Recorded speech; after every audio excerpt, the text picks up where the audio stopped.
Quindi you can start. Yeah. So good afternoon to all.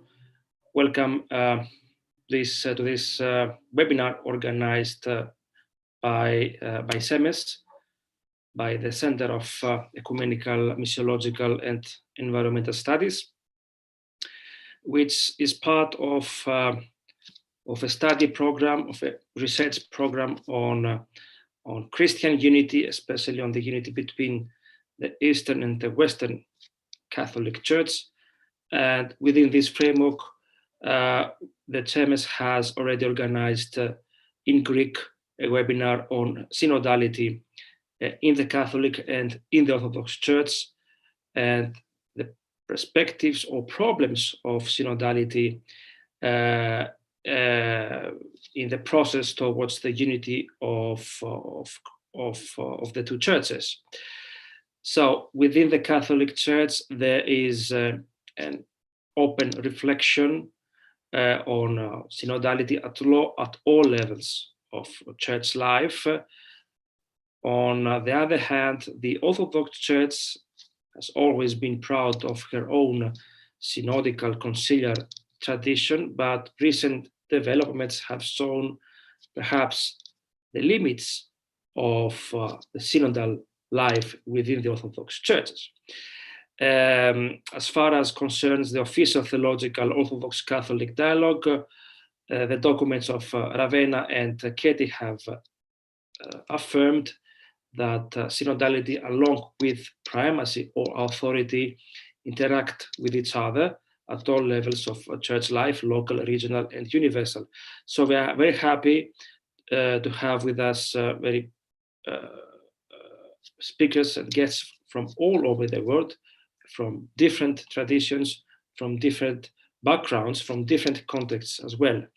So I'm also happy to introduce Dr. Marianna Napolitano, who will moderate with me today's meeting.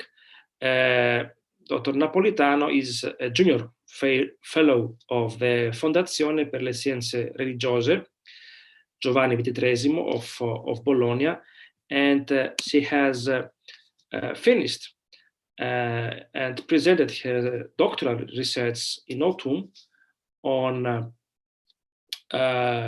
the history and the policy of the Department for External Church Relations of the Moscow Patriarchate, with a particular focus on the Ukrainian case, 1989 to 2009. So he has followed these recent developments in the area that is also at the center of discussions among the Orthodox. So we have three short reflections from three different contexts and backgrounds, and then we will have a virtual roundtable with guests and speakers from different parts of the world. So I invite Dr. Napolitano to proceed to the moderation of the meeting. Thank you. Thank you, Dr. Keramidas, for your kind invitation to moderate this panel. And I introduced our first speakers. I remind you that each speaker will have 10-15 minutes to do her presentation. And our first speaker is Father James Puglisi, who is originally from Amsterdam and serves as director of the Center of the Centro Unione, a ministry of the Franciscan Friars of the Atonement, which is an ecumenical research and action center in Rome. Puglisi is professor of ecumenism, sacraments, and ecclesiology at the Pontifical Athenaeum, San Anselmo, Rome, the Pontifical University of St. Thomas Aquinas, and Institute of Ecumenical Studies, Venice. Father Puglisi holds a bachelor degree and a Master of Arts and lectionate in liturgical theology from the Catholic University of America. His PhD in history of religion and religious anthropology from the Sorbonne, a doctor of sacred theology and systematic theology from the Institut Catholique de Paris, and a certificate in ecumenical studies from Boston University. The title of his presentation is The Conciliar Process in the Catholic Church, Model of an Authentic Ecclesiastical Organization of the Church of Christ. So, Professor Puglisi, I give you the floor. Thank you very much and welcome to everyone. For the sake of staying within the time limit, I wrote a paper of 3 pages to stay as concise as possible. So I will unfortunately have to read it, and if there are any questions for clarification, we can deal with those at the end. Pope Francis has a clear idea of the link between the synodality of the Church and the Church conceived locally as communion. According to him, the ecclesiology of communion, which we profess, is not lived, because clericalism, favored by the priests themselves or by the laity, generates a split in the ecclesial body, a split that reinforces and perpetuates much evils that we denounce today, and in particular, certain abuses. To overcome this split, he says, the renewal of the ecclesial hierarchy by itself will not generate the transformation to which the Spirit is pushing us. Struck by the self-referentiality of clerics, who never have to render an account to the faithful, he indicates, without going into further details, that the necessary reform will have to take the synodical way. Without the people of God, nothing can be done. Urge all the faithful of the holy people of God to move forward, moved by the Spirit, in search of a church that is more synodical and prophetic every day. End of quote. It is therefore clear that the 2 emphases of the Second Vatican Council on the Church as the people of God and as communion are united, and it is up to the bishops in the main to revitalize this bond, which should not have been distended. This also means that, therefore, reflecting on the crucial role that the next synod attributes to the bishops at the local level, to their own conference and to the synod itself, it seems appropriate to distinguish the situational and structural components of this request for synodality, because not all the bishops agree on this. For such, a cardinal will say, the question of pedophilia does not concern the Church as an institution, but the people who, through her, have committed these acts. For another, it has nothing to do with clericalism. And other bishops attribute the responsibility for these dramas to the effects of the sexual revolution of May 1968, or to the infiltration of homosexuals into the clergy. This is to say, to exogenous casualities. Others finally explain the irresponsibility of the bishops by what we knew at the time. What lies ahead is rather unique. The task of the current synod is at the same time the resource. The object is at the same time the method. All are invited to experience, and not just to understand, synodality, so that a conversion from a hierarchical to a synodical structure may occur. It's a synodical church, can occur. The conversion that is asked for implies a new internal disposition of how different protagonists in the church can discern and decide. It is a conversion that will lead to a change in the way the people of God, which includes bishops, priests, and laity, interact with each other. Hence, the Church convoked in synod may reap some of the fruits of a synodical conversion as all engage in experiencing it, reflecting upon it, and sharing what they have learned. The intention is that this will enlighten all in grasping what it means to be more synodical church. The hope is that the synod will assist each and every baptized person, which again includes the bishops and the other clergy, to discover more deeply the meaning of baptism. As Pope Francis put it during the day of reflection before the opening of the synod, and I quote, "In the church, everything starts with baptism. Baptism, the source of our life, gives rise to the equal dignity of the children of God, albeit in the diversity of ministries and charisms.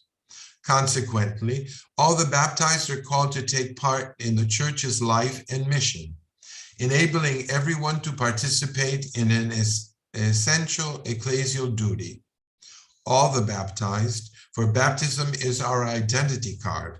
Indeed, baptism calls each person to experience and live communion, participate more fully in the life of the church, and engage more deeply in the missionary task that each baptized as an individual enjoys and that the community as such has. End of quote. To be a more synodical church is a prerequisite for discerning the working of the Holy Spirit for and in our time. As Pope Francis put it, it is precisely this path of synodality which God expects of the church in the third millennium. As the church walks that journey, it takes another step in the reception of the Second Vatican Council.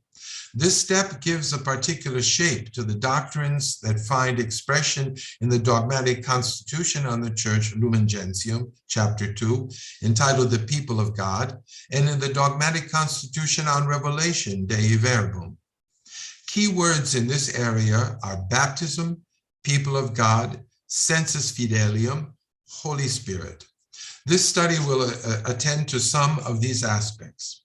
The synod of the entire church, which begins in the local churches, whether they belong to the Latin Church or to one of the 23rd Eastern churches sui juris, provides an occasion to discern together and offer valuable elements with regard to the strengths and achievements as well as the limitations and challenges of being a synodical church.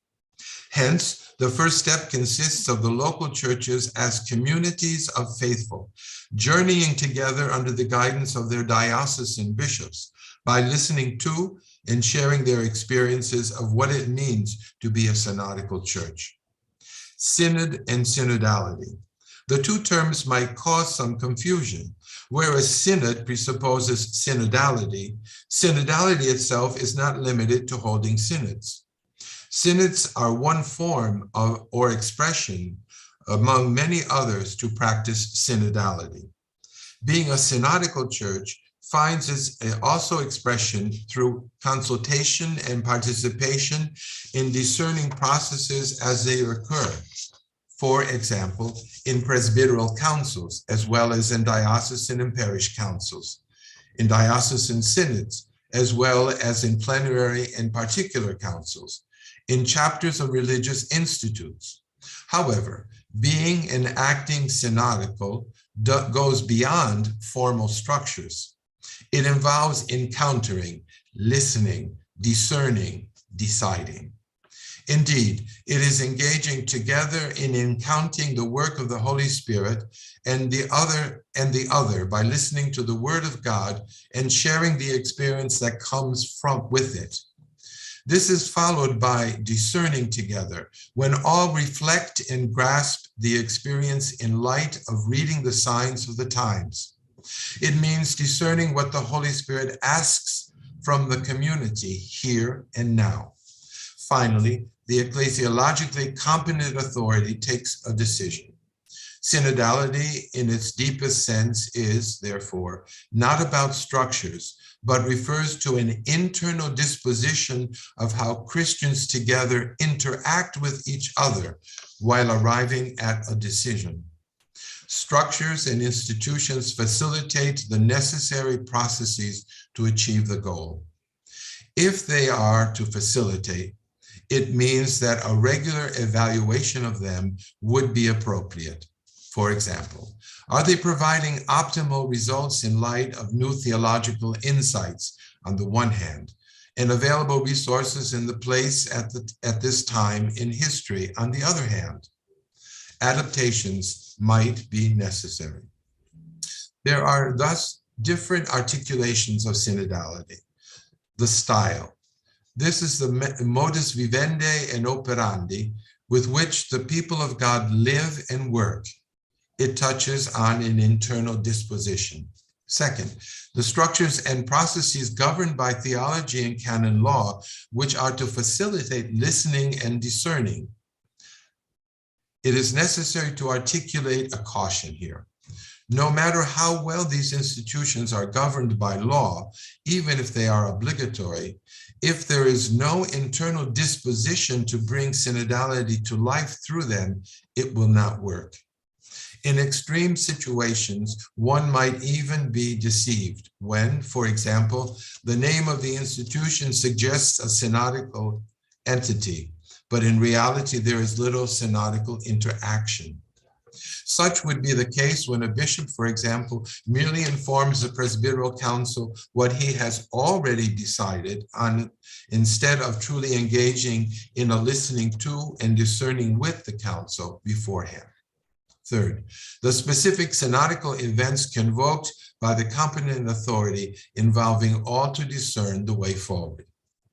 As the Church of God is convoked in synod to reflect about being a synodical church, the word listening has become a key word in the many addresses and documents. Undoubtedly, listening is a decisive moment in the discernment process. Decision-making is followed by decision-taking. However, the scandals of spiritual, financial, and sexual abuse in the church reveal that there is a further step to be taken. There is a need to reflect on accountability, that is, being held responsible and answerable for an obligation. It would also include judgment, skill, ability, and capacity. Currently, parish priests are held accountable to their bishop, and bishops are held accountable for their decisions to the Pope. This accountability is somewhat provided for by the way of visitations and the ad limina visit.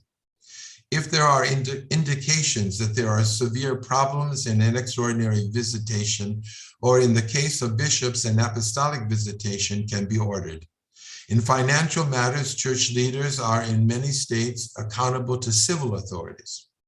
In recent years, Pope Francis has provided new regulations enforcing stronger implications, including removal from office for those who in leadership, who through negligence, posited or omitted acts that have provoked a grave harm to others, whether it concerns physical persons or concerns a community in its totality.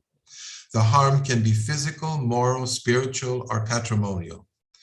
Over the past years, bishops have lost their office, officium, or even been dismissed from the clerical state. The accountability of leadership within the local church is very much vertically understood. Yet, if the church is moving from a hierarchical to a more synodical structuring, the question needs to be raised as to what this may imply for being held accountable. So briefly, I've tried to say what this synodical path that Pope Francis has set the Catholic Church on, which will conclude in 2023, is to involve all of the church at every level and to be accountable on every level. We know that there are lots of tensions because bishops are not used to being held accountable to their faithful, but in any event, this is what the Holy Spirit is now requiring for us at this time, at this place, and in these situations. So thank you for your attention and patience. Thanks to you, Father Puglisi, for your presentation. And I introduce now our second speaker, who is Petros Vassiliadis, biblical scholar and professor emeritus of the Department of Theology of the Aristotle University of Thessaloniki, honorary president of the Center of Ecumenical, Missiological and Environmental Studies, Metropolitan Panteleimon Papageorgiou, and of the World Conferences of Association and Theological Institutions and Educators. He pursued undergraduate studies in theology and mathematics in Thessaloniki and Athens, and postgraduate studies in biblical theology at British and German universities. He taught for almost 35 years New Testament and interfaith dialogue, being also assigned for some time the courses of missiology, liturgics, and ecumenical dialogue. The title of his presentation is Primacy, Canon Law, and the Negative Identity in Some Orthodox Circles. So, Professor Vassiliadis, the floor is yours. Thank you very much for saying so many beautiful words for me. Not deserved, I am afraid. I will move now to the endangered unity in the Orthodox Church after having heard the conciliar process in the Catholic Church. As a prelude, I would like to remind you what a great Christian thinker, Pascal, wrote in his Pensées. Plurality, he says, in other words, conciliarity that does not lead to unity is confusion. Unity that does not depend upon plurality, in other words, conciliarity without conciliarity, is tyranny, end of the quote. The Church of Rome declined the practice of granting autocephaly because they realized that this may give a higher priority to political principles as well as culturalism. The division with Protestantism was due to the denial of a possible ecclesial autonomy by the Church of Rome early in the 16th century, and a few years later, at the end of the 16th century, moved to the famous Unionist Council of Brest-Litovsk. In reality, autonomy received entirely different path compared to the Eastern Church, both in form and in content, in the sense of the Eastern Catholic churches united with Rome, which accepted the reality of different liturgical ritus, liturgical rite, but remaining further away from the reality of a real Eucharistic union. The Church of Constantinople, on the other hand, within a geopolitical context of the last 2 centuries, took the risk of granting autocephaly. However, the Orthodox people, falling under the Protestant influence and perhaps the ideas of modernity, turned autocephaly, they were granted, into an ecclesiastical culturalism and a political nationalistic ideology. The authentic now Orthodox witness, and I use this term witness because it is used also in the process of the Catholic Church, in today's world, especially after the recent events in Africa, revealed this real ecclesiological problem. What lies behind this present crisis is related to a distorted understanding of primacy and conciliarity. To these primary markers of Orthodox ecclesiology, one further element, as I indicated from my introduction, came into the fore and need also to be examined, autocephaly. And I will start from this secondary but important issue, as you will realize. My Greek Orthodox Church 2 centuries ago started a series of schismatic situations, causing in fact a wave all over Eastern Europe of uncanonical nationalistic independent Orthodox churches. Autocephaly, originally thought as the necessary step for the people's national identity and aspirations, is now considered, at least by all Greek theologians, as the unfortunate move that contributed to the heresy of ethnophilitism and nationalistic tendencies in the Orthodox Church. The present Ukrainian crisis has revealed and brought to the surface yet another problem, indirectly related to primacy: unionism.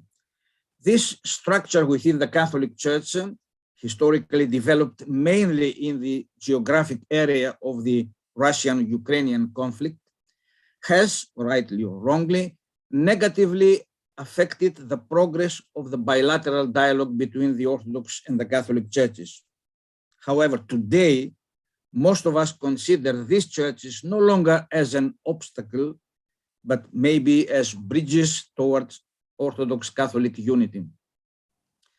The new situation in Ukraine with the granting of autocephaly to the Orthodox in that country unexpectedly brought also a wider and positive ecumenical revival, and ironically enough, with the contribution of the Ukrainian Greek Catholic community. And I'm glad that we have a representative from this community. Now, conciliarity and primacy are two important aspects of Christian ecclesiology. Conciliarity is more or less an expression of the Church's charismatic nature. Giacomo has illustrated this problem. By the same logic, the concept of primacy for centuries now, mainly in Protestant theology, but in the recent past also in some parts of modern Orthodox theology, is associated only with the institutional expression of the Church. Nevertheless, it is to be found both, I'm talking about primacy, it is to be found both in the New Testament and in patristic theology of the undivided Church, where it acquired not only a canonical legitimation, but also a theological foundation. In the early stages of Christianity, the Church functioned as a corporate entity, a real body of Christ.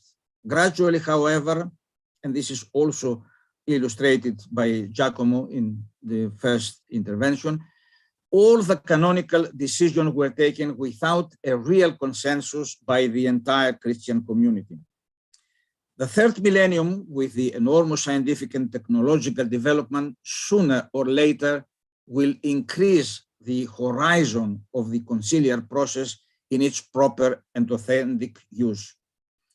Pope Francis' initiative to start an authentic, lengthy conciliar process in the Catholic Church, engaging the entire people of God, will not only remove yet another obstacle towards a Eucharistic union with the Orthodox sister church. It will remind us and alert us for the profound meaning of our Orthodox ecclesiological identity. The most serious theological issue at stake, however, as we all know in the official dialogue, for our Orthodox witness is a diaconal primacy. The informal refusal within the contemporary Orthodoxy to accept a church with a visible head, a protos, not theologically, but in practice, destroys the basis of the Church's unity. The imperative necessity of having a primus at an universal level is based on the existence of primacy in our liturgy. Professor Keramidas hinted this. If we believe, of course, that lex orandi, lex est credendi, and this primacy in all levels of ecclesiastical life, autocephaly, metropolitan, episcopal, even at a local parish level.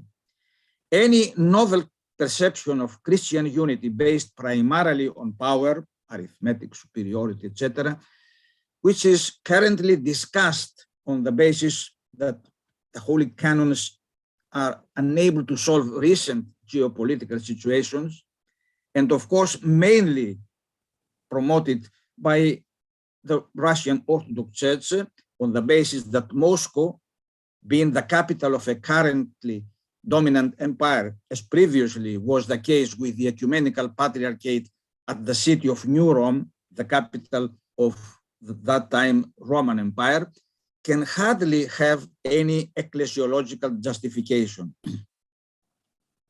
Unfortunately, for many centuries, especially in the second half of the second millennium, we Orthodox have unconsciously developed a negative Orthodox identity.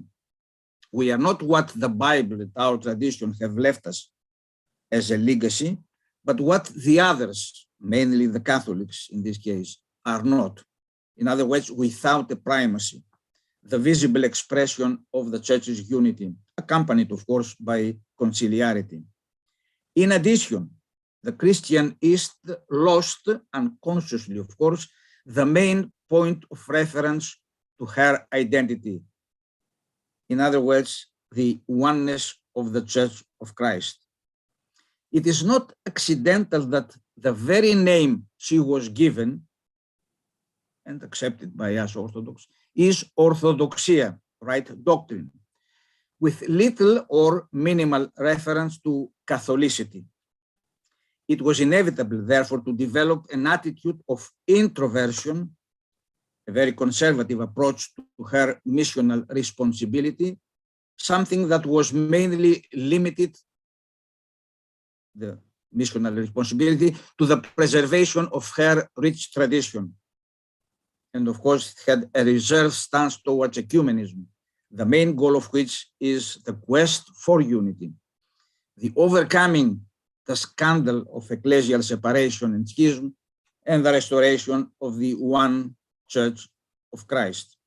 Quite naturally, then the Orthodox conceived of their church more as the Church of the Fathers or the Church of tradition than as the Church of Christ.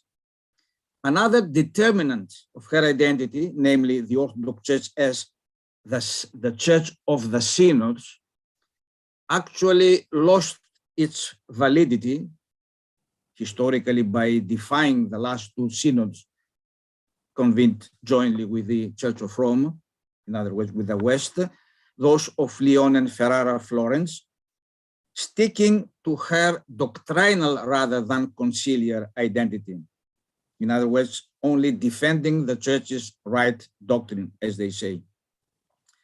And more recently, they lost this legitimacy by the last-minute withdrawal of certain autocephalous churches from the prepared for nearly a century Pan-Orthodox Synod, the main goal of which, we must remember, as it was at least officially announced, was the affirmation of the Orthodox unity. To conclude, we Orthodox should revisit our witness to the entire world, both within and outside our canonical boundaries, on the basis of an authentic ecclesiology with its principal expression of unity and especially Catholicity, manifested in the Bible, that we may all be one, in our creed, in which we confess that we believe in one holy Catholic and Apostolic Church, and in our liturgical tradition, unceasingly, in other words, praying for the union of all liturgical services. Fortunately, this was reaffirmed by the Holy and Great Council, declaring that, and I quote, the Church does not exist for herself, but for the world, end of quote. And of course, the Orthodox should abandon any ethnophiletistic, even nationalistic, cultural element in their identity. And last but not least, abandon any ideological understanding of orthodoxia, mostly used not traditionally, ecclesiologically and theologically, but perhaps against the Western use of Catholic for our Western sister church as their identity mark. Thanks for listening. Thank you very much, Professor Vassiliadis, for your presentation. And I do not see connected to Reverend Ngige. Maybe he has problems with his connection. So I think that now I can open the floor to questions and comments to our to presentations. So anyone who has answer a question can just turn on his microphone or write it in the chat. Thank you. So thank you, Professor Vassiliadis and Father Puglisi, for your rich presentations. I have a question for Father Puglisi. So you spoke about the participation, the discernment, the consultation processes, synodical processes in the Catholic Church, the sensus fidelium, of course, the role of the Holy Spirit in leading, hopefully, the synodical processes. And you mentioned also the decision making and decision taking in processes.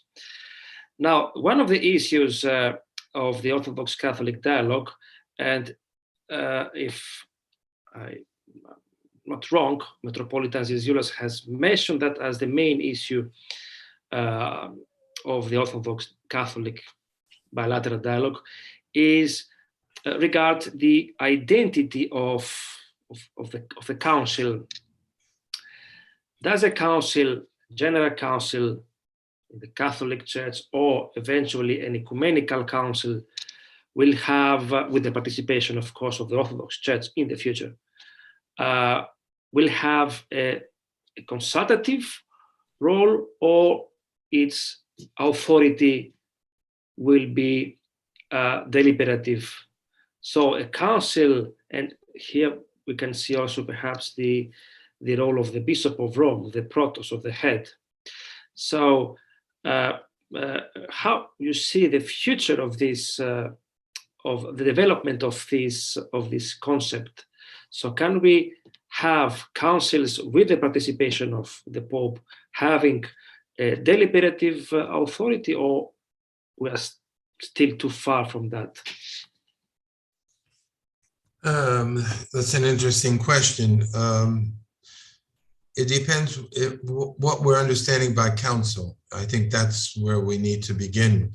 Are we talking about council spelled in English, spelled with a C, or council with an S? And that's a council with a C makes a decision, that there is a decision that is taken that all have agreed upon in consensus anyway. Council with an S is something that is suggestive, but not necessarily obligatory from that point of view. The Second Vatican Council is a difference from the council that was held among the Orthodox Church, some of the Orthodox churches, was quite different, because there was a vote taken, and it did not have to be unanimous. It had to be, however, a clear majority. Whereas, if I'm not mistaken, in the Orthodox, it had to be absolute majority, that everyone had to be in agreement. So I think that, because this was a question that was raised with the Catholic Church's participation in the Ecumenical Council of Churches in Geneva, but because that body does not make decisions for individual churches, whereas the council that we're talking about does make decisions for the church that is applied to local churches.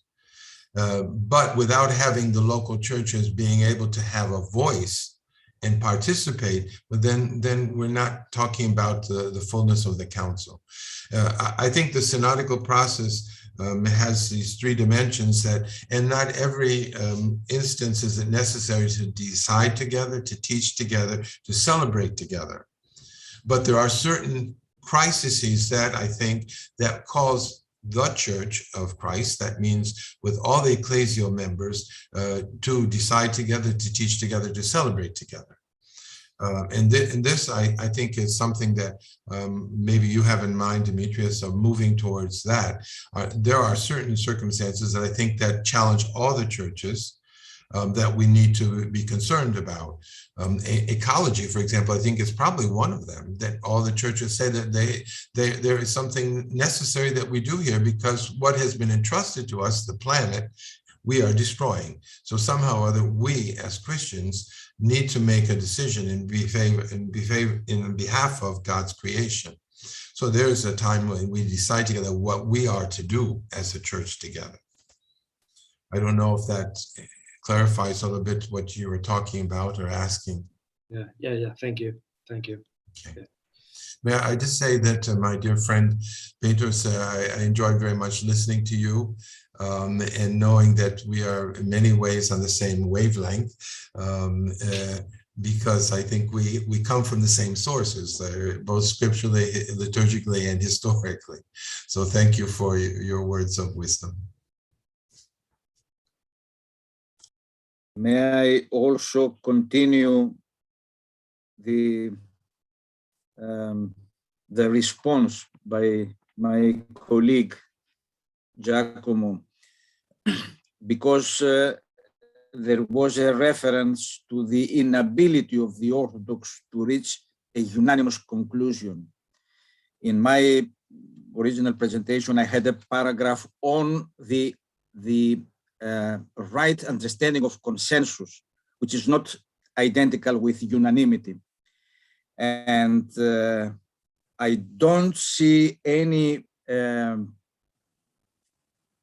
solution to the dialogue between Orthodox and Catholic Church unless the model of the lifting of the anathemas was taken without consultation with the other churches. So now there is a wide debate that the present crisis in the Orthodox Church should be solved by another pan-Orthodox meeting council, and of course only at the higher level, the hierarchical level, which is not actually an actual conciliarity. But anyhow, the decision taken by Pope Paul VI and Patriarch Athenagoras to lift the anathemas, a minor, not a major issue on the division between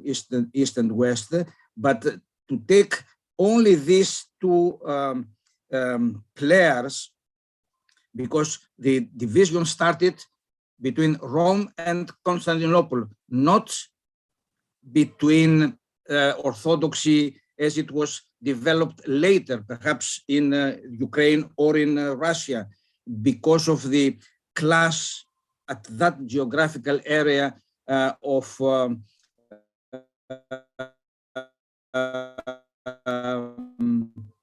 another kind of mentality.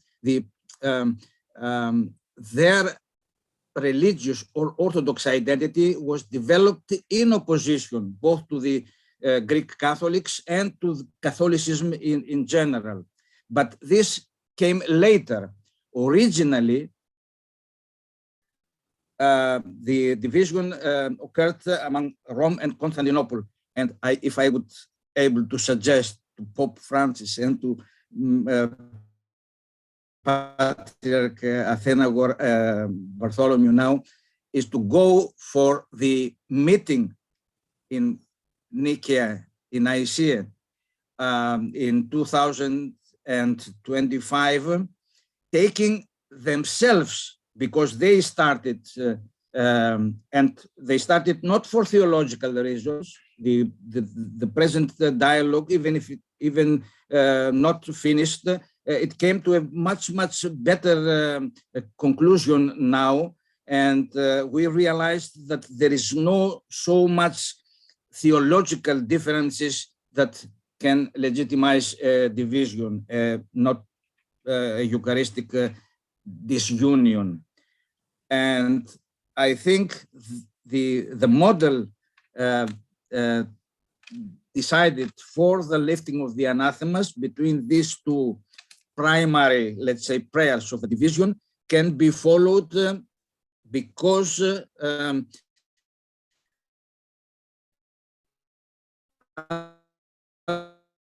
otherwise there will be too much nationalistic mentality has been developed among the various Orthodox Autocephaly churches, that not a theological, but rather a geopolitical discussion. I'm very eager to listen to Professor Prodromou to see how this problem can be solved. Sorry for saying too much, but I wanted to say this as a hope, at least, for taking the next positive step.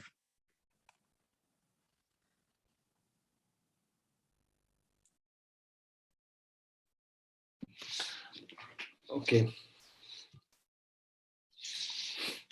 Okay, I think there is a question from YouTube. Was right? Yeah, I have received a question from YouTube and actually from Colombia. We have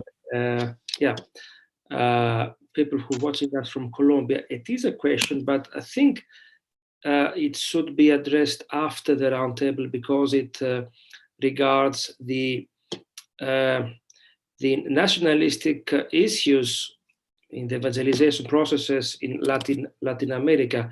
I don't know if one of the speakers that will follow and are more engaged in missiology and evangelization will have time to answer that question, perhaps after the round table. So I think we can proceed with the round table immediately and then have the question answered later. So yes, thank you. Okay, thank you. So I will introduce speakers in our virtual roundtables with Professor Elizabeth Prodromou. She teaches in the program on international negotiation and conflict resolution at Fletcher School of Law and Diplomacy at Tufts University, where she is faculty director of the Initiative on Religion, Law and Diplomacy. Her research interests focus on geopolitics and religion, as well as democratization and religious pluralism, with particular focus on the Eastern Mediterranean and Middle East.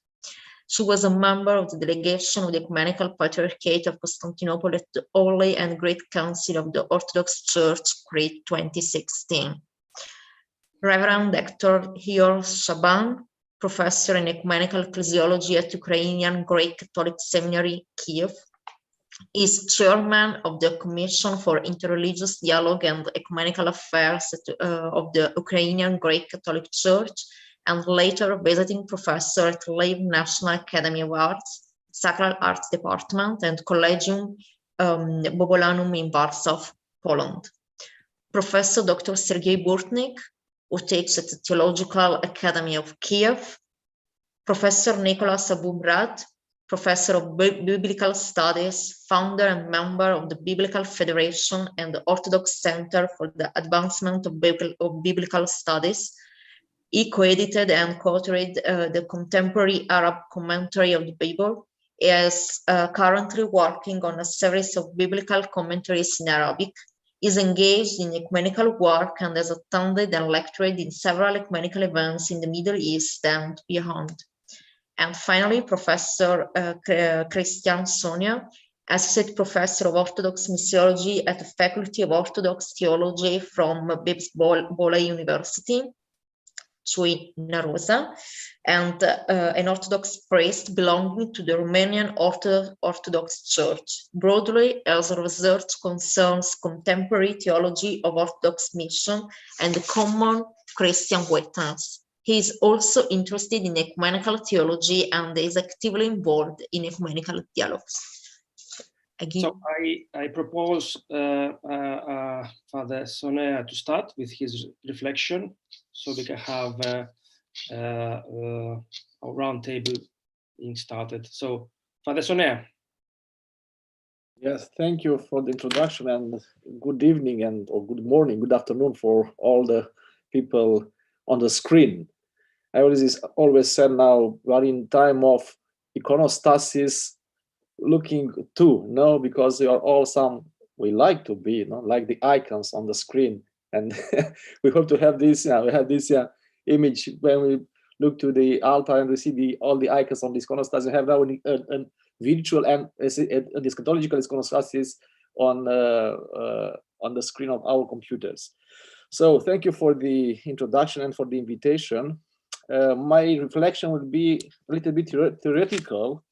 I was asked to say something about synodality from the Romanian perspective, and therefore I try to summarize something for a Romanian theologian, very famous, I think, not only in Romania. It's about Dimitrios. and also about from the theology of our current patriarch, Patriarch Daniel from Bucharest. So I will read. I have only 2 pages, and in order to fill in the time of the round table, let's say 8, maximum 10 minutes. So in the church, in what we call synodality, which includes the bond between created and uncreated, the human and divine realities, we can capture 4 specific ministries, distinct in their work and identical in purpose.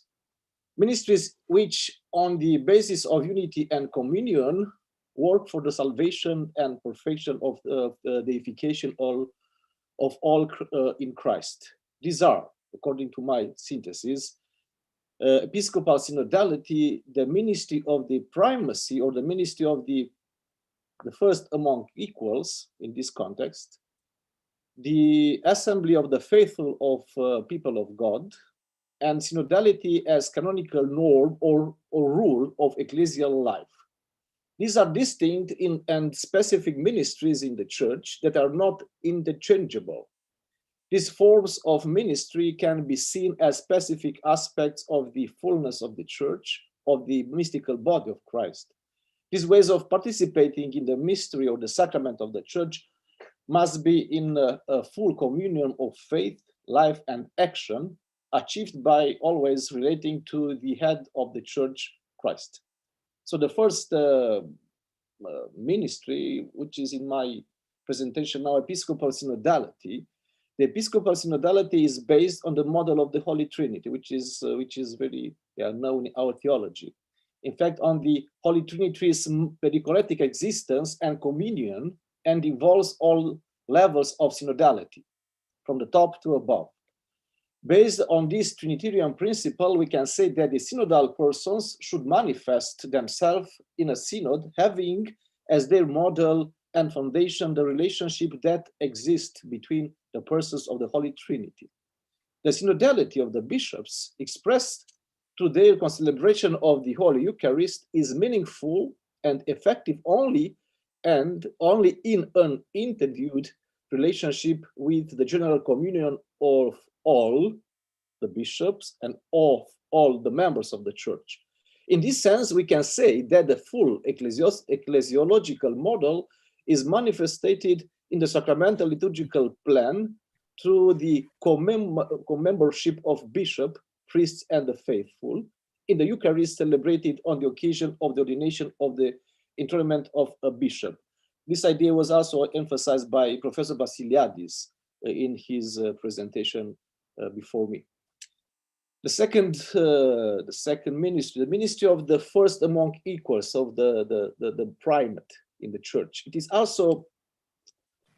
has also been established since the earliest Christian ages that the principles of the primacy are based in ecclesiastical law, not on the divine one.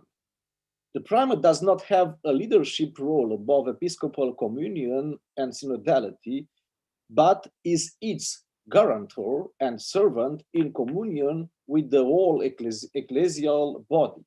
The primate of an episcopal synodality does not have a role of hierarchical rule over the members of the synod. The episcopal synod cannot function according to the pastoral principle of hierarchical obedience, which applies at the bishopric level or in the monasteries in our context, but according to the apostolic principle of episcopal conciliarity. The third ministry, the assembly of the faithful or the people of God. Episcopal synodality cannot be conceived outside the ecclesial communion of the faithful, of all the members of a local church. In this sense, we learn that the Synod of Jerusalem was attended by the apostles, priests, brothers, and whole church. In Orthodox theological consciousness, the church's pleroma is fully expressed through the episcopal synodality, which is the highest ecclesial authority in the body of the church. However, the pleroma of the church implies the idea of complementarity or general synodality among all members.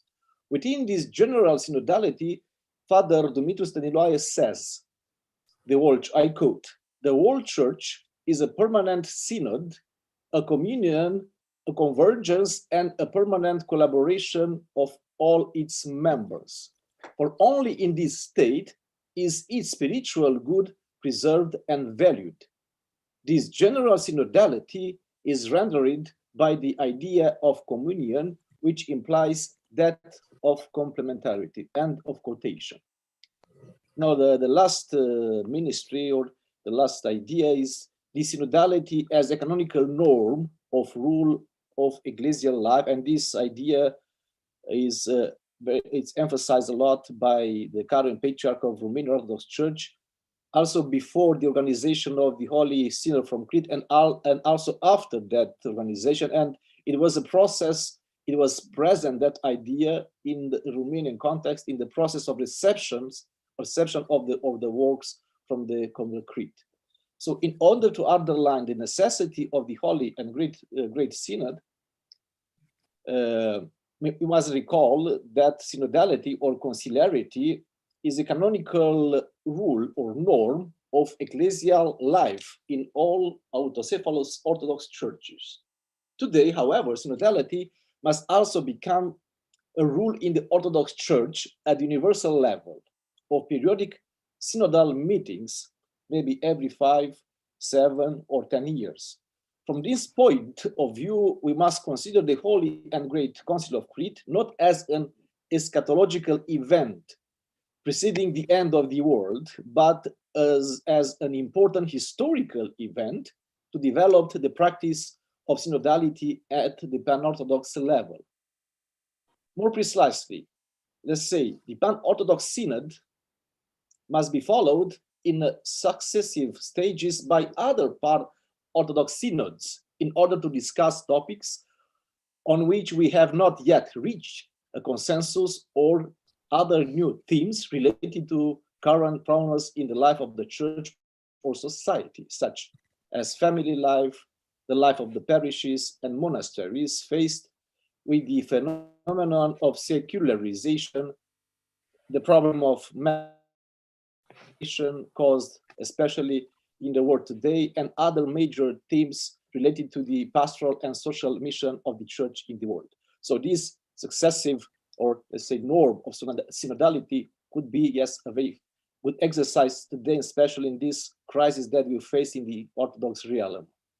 As a conclusion, we must therefore have a dynamic pastoral vision of synodality, which manifests itself in different levels from the top to above, and in successive or periodic stages every 5, 7, or 10 years for the good of the world orthodoxy. Thank you very much. That was my presentation. Thank you very much, Father Sonea. And I see that Father Ngige finally joined us. And I think that we can come back to our presentations and then proceed with the virtual roundtable. So I introduce Dr. Reverend Ngige John Njoroge, who is a lecturer at Department of Theology and Religious Studies at Kenya Methodist University.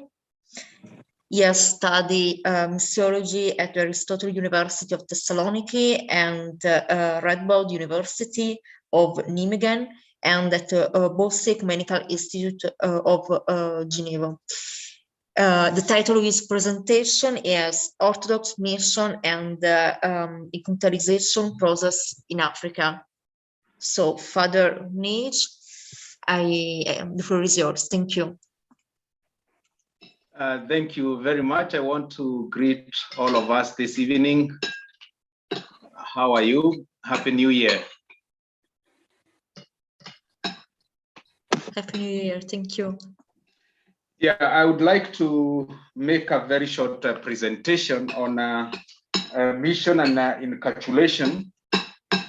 This is being a very new topic within the Orthodox missiological circles, and something maybe that needed to be discussed further within the Orthodox family on how to go about inculturation.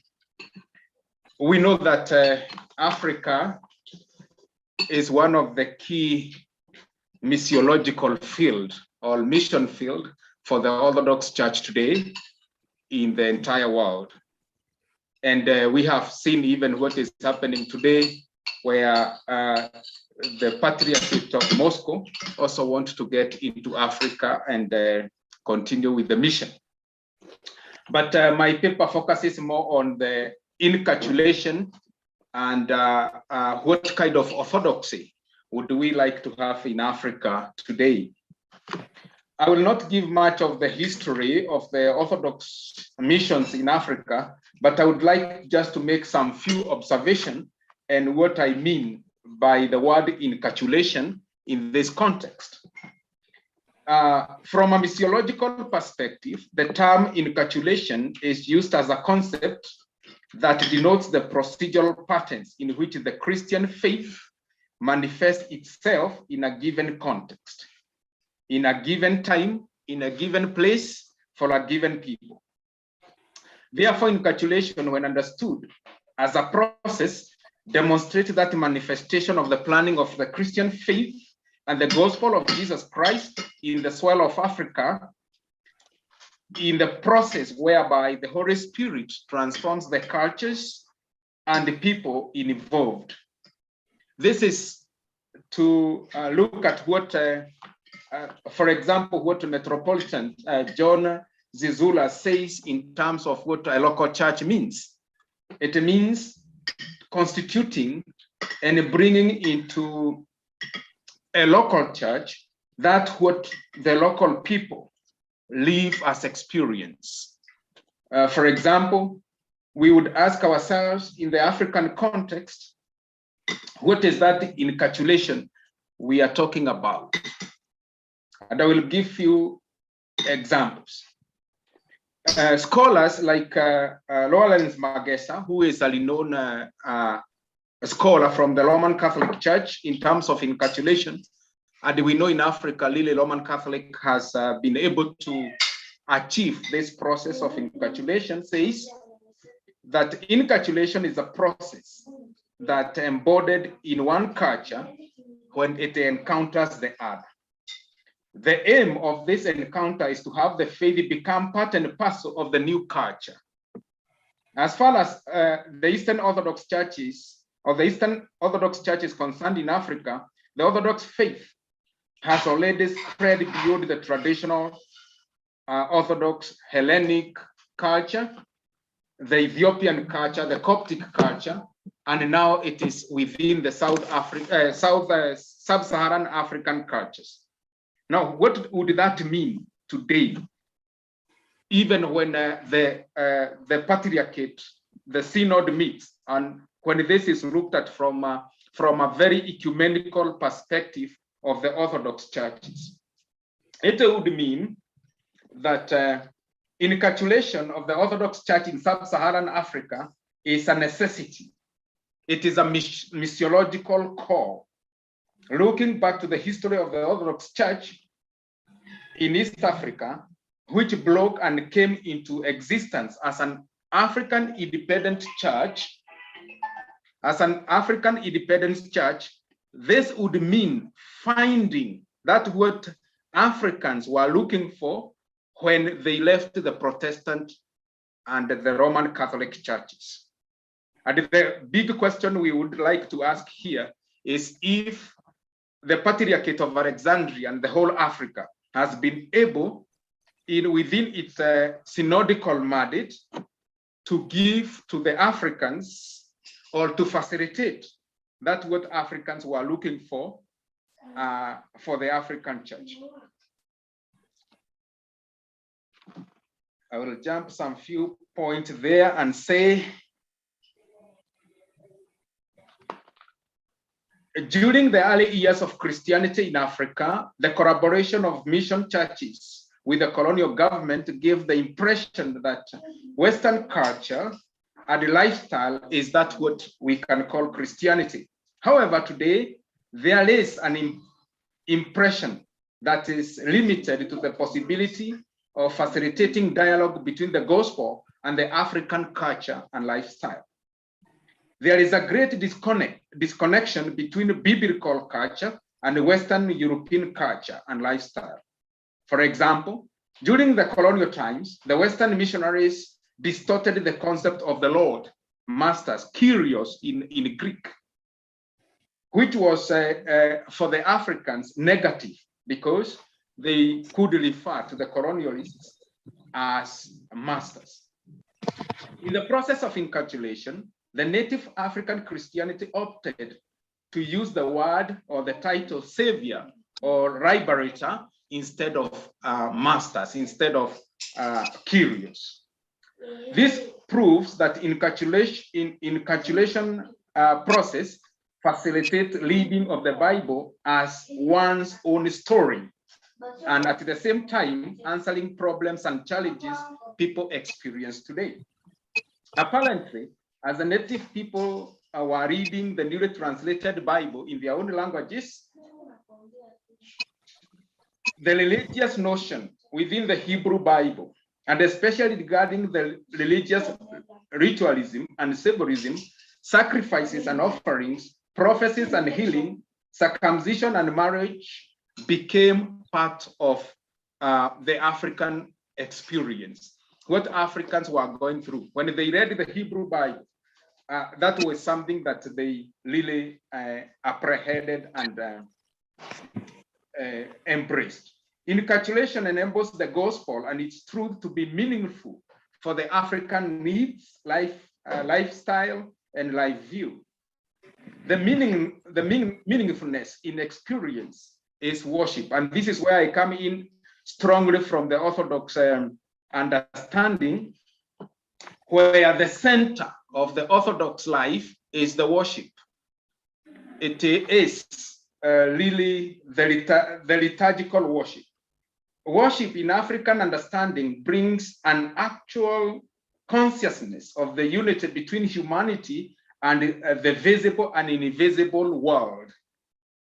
For most Africans, art and music accompanied by instruments and rhythms in worship brings forth a wonderful concentration of both the psyche and the body, energizing the persons involved to communicate with God. Now, here is what is lacking within the Orthodox liturgical worship. And those who have visited Africa, you have seen that we have two parts of worship. We have the liturgy of John Chrysostomos, or Basil the Great, that is celebrated by the priest, and after now the liturgy, or within the liturgy during the communion and the offertory, then African drumming, African singing and dancing comes in. So my argument here is that for the African Orthodox Christians to enjoy Eucharistic celebration, introduction of African rhythms, dances, drums, and clapping is necessary. So far, this has not been done. And it appears that what happens in most African Orthodox churches is that African songs and dances, clapping and dancing take place after the divine liturgy. This phenomenon shows that there is a need to inculturate Orthodox liturgical worship to become part of African way of worship, to have meaning and touch African life. I know I don't have much time. I can go to the conclusion and say, in order to achieve this goal, there is need for critical theological training and theological hermeneutical approaches to interpreting and translating Orthodox ethos into the African context. This will aim at stabilizing orthodoxy among the Africans and the will to create a platform for which the Orthodox faith can provide answers to social problems that are facing African society today. And as I was requested by Professor Vassiliadis to mention, this is one of the reasons why actually some of the African clergy, like we have read on the internet, want to go to Russian Orthodoxy, because they feel because encapsulation have not taken place, because there is no synodical address for these particular issues, then they want to go and seek for these social problems and their welfare, maybe within the Moscow Patriarchate. But the question here we would like to ask, would the Moscow Patriarchate respond to these issues that the Greek Patriarchate of Alexandria has not responded to? The other point that I wanted to make is that Africa is a home to diverse religious practices, and it is therefore important for the Orthodox seminary and the theological studies, religious studies, to be introduced within the seminary curriculum. Such studies would equip graduates with the knowledge of African culture and skills in order to be able to constructively engage in dialogue within the process of encapsulation. According to today's study, right from the beginning, the African independent churches inspired Africanized Christianity. I'm talking, please. For example, those who started Orthodoxy in Africa, like Father Sparta of Uganda, George Gaduna of Kenya, and others, were reading the Bible as their own story, drawing similarities and parallels in order to have ecclesial identity on one hand, and on the other hand, to maintain their African cultural values. Given the phenomenon of the growth of African Orthodoxy in sub-Saharan Africa, Africanization of the Orthodox faith is necessary. In order to do that, it is important for the world Orthodoxy, the entire world, from an ecumenical perspective, to discuss the issue of encapsulation at the synodical levels. We haven't seen this, even the Great and Holy Council in Crete never discussed the whole issue of encapsulation, even within the mission, the mission document. An authentic method is needed because encapsulation entails acceptance or rejection, giving up or receiving thoughts, form, symbols, and linguistic expression, attitude and practices between the faith and the new culture.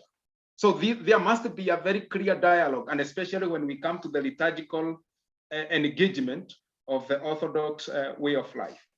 Concerning the Orthodox Church in sub-Saharan Africa, the process of encapsulation might not require systematic planning and arrangement, but it will require critical study, theological direction, and dialogue between the Orthodox ethos and African religiosity. Finally, the process of becoming an African local church will easily facilitate the transformation of the Orthodox theological thought in order to meet the African socio-psychological and religious ethos.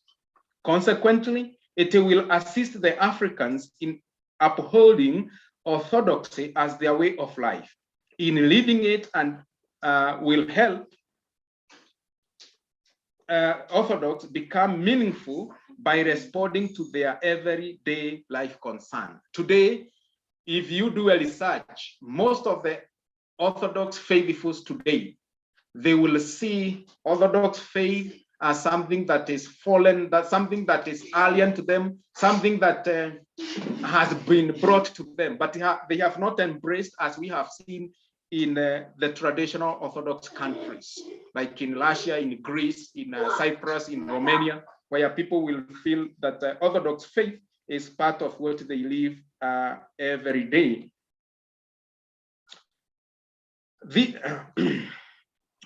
In order for Father John, may I interrupt you, because can we leave space for the rest of reflection after the roundtable? So we have still time for discussion. So thank you for what you said for us, for mentioning the enculturation process and the lack of enculturation in Africa and in general, even in terms of reflection, theological reflection, and official teaching within the church. And I mean, your voice is very valuable, because you said rightly, according to me, that we Orthodox think what we have in terms of what we have received from the past or from the others, and not in terms of what we can offer and create and give to the others. So thank you very much. We will be back to you. Thank you also that you present your reflection at a grassroots family level. So thank you very much. Thank you. So I think we can go. We can cross the ocean and go to the States, if I'm not wrong, and then hear Professor Prodom her reflection on our topic. So thank you, Professor Reflection, for being with us. The virtual floor is yours. Thank you very much, and Happy New Year to everyone. I was asked to speak today within the context of primacy, conciliarity, and unity, about Orthodox unity specifically. I feel a bit like a fish out of water here, since I'm not a theologian, but I hope that my contributions from the social sciences would be useful. And I was asked specifically to speak about Orthodox unity against the backdrop of the recent decision of the Moscow Patriarchate to establish an exarchate in Africa. And this is, as everyone knows, a kind of ongoing consequence of the decision in 2019, January 2019, the granting of the Tomos of Autocephaly to the Church of Ukraine. So I wanted to offer just a little bit of background, and within this context of conciliarity and synodality. I think it's important to point out that the disunity and fragmentation that is very painful and I would say dangerous that we're observing in the Orthodox world and amongst Orthodox churches, that is the fallout from the Ukraine decision and largely from Russia's response to it, that the divisions and disunity and the cracks in the edifice of Orthodox unity actually began well before January 2019, and even before the 2016 Holy and Great Council on Crete. And what do I mean by that? The signs and the signals of coming disunity began with the revival by the Moscow Patriarchate and also the Eurasianist school in the Kremlin of the 15th, 16th century concept of the Third Rome. And that's significant for Orthodox unity and conciliarity for two reasons, I think. One is that the Third Rome concept ties the theology of the Russian Church, which was a martyred church during the Soviet period, to a state, to the Kremlin now, whose foreign and security policy has really reduced religion to an instrument of soft power and statecraft. And so the revival of the Third Rome concept has unfortunately led to the instrumentalization and the politicization of orthodoxy from the perspective of the Kremlin, and from the perspective of some that has been welcome in the Patriarchate of Moscow. And that's not everyone, but from the most visible representatives of that Patriarchate. So this, again, puts the Russian Church in the position of handmaiden to a state that has engaged in very non-democratic activities vis-a-vis its own citizenry, and that has been engaged in a foreign and security policy that has been perceived and has been by many as very disruptive, including the 2014 invasion and annexation of Crimea. Now, regardless of whose fault, the current escalation in Russia-Ukraine, Russia-US, Russia-transatlantic relations is, and I think this is a complicated question, and it's not simply reduced to one or the other. The fact is that the current situation matters for Orthodox unity and for, I would say, the capacity of Orthodox churches to be church by virtue of the very simple old adage, tell me who your friends are and I'll tell you who you are. The perception, whether it's the reality, but the perception certainly is that the Moscow Patriarchate and the Russian Church support Russian foreign policy to the fullest. And that damages the credibility of that church vis-a-vis members of its own flock, but also within the broader Orthodox space. So there's no upside for the Third Rome concept for the Moscow Patriarchate and also for Orthodox unity as a whole. The second piece of the Third Rome concept that I think has been especially damaging for Orthodox unity, the first being to delegitimize the Moscow Patriarchate as nothing more than an instrument of soft power for the Russian state. The second problem of this Third Rome concept has been that it has been deployed in order to justify Moscow's objective of displacing the ecumenical patriarchate from its position of primacy of honor. So there's an ecclesiological consequence to the Third Rome concept. And that Third Rome concept, again, even in ecclesiological terms, has been informed by a kind of great power and geopolitical logic. So churches behaving as states, not as churches. And that logic goes something like the following. The great Church of Constantinople has been a captive church since the fall of Constantinople in the 15th century.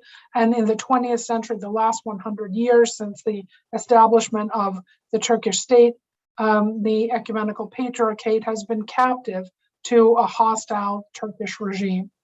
It's certainly true that whether under secular or religious regimes in Turkey, that Ankara has been hostile to the ecumenical patriarchate, committed to its disappearance and to the disappearance of the Greek Orthodox flock in Turkey.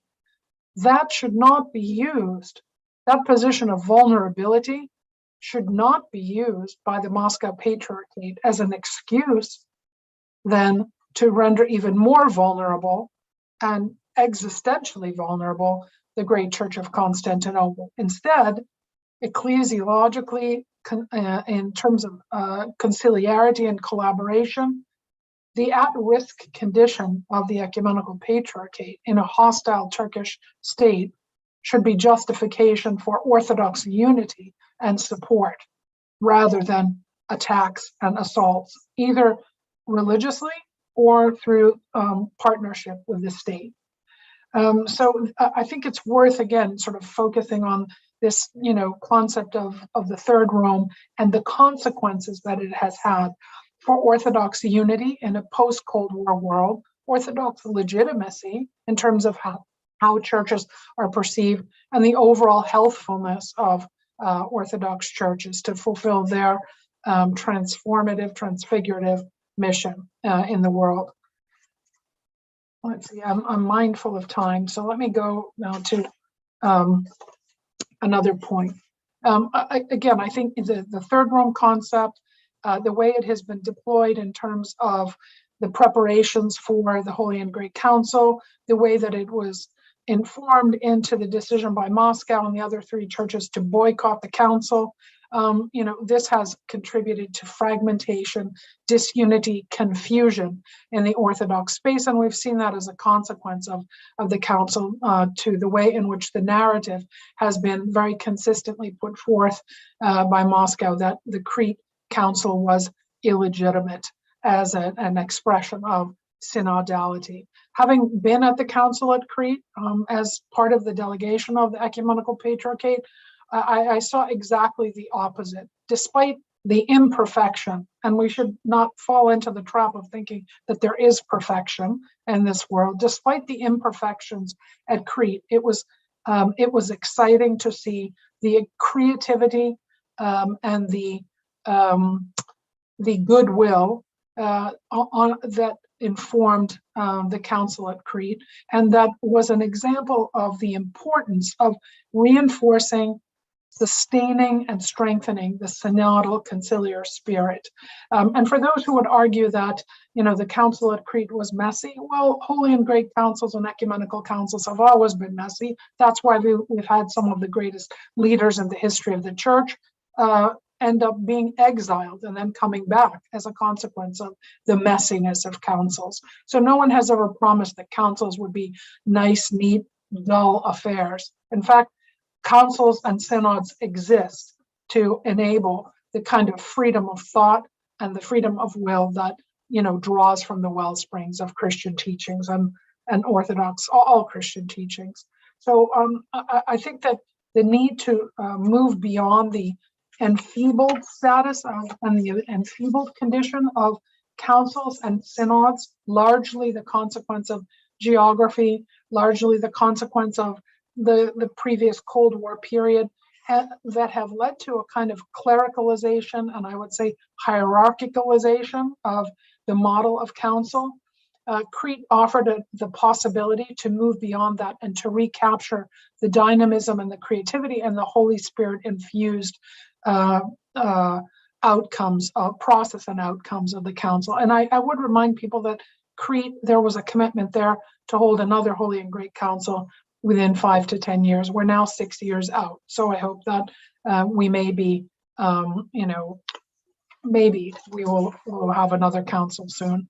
But it's very possible at the global and the local level for the conciliar synodal practice to be revitalized and fulfilled in the ways that all of the previous speakers so eloquently, I think, articulated.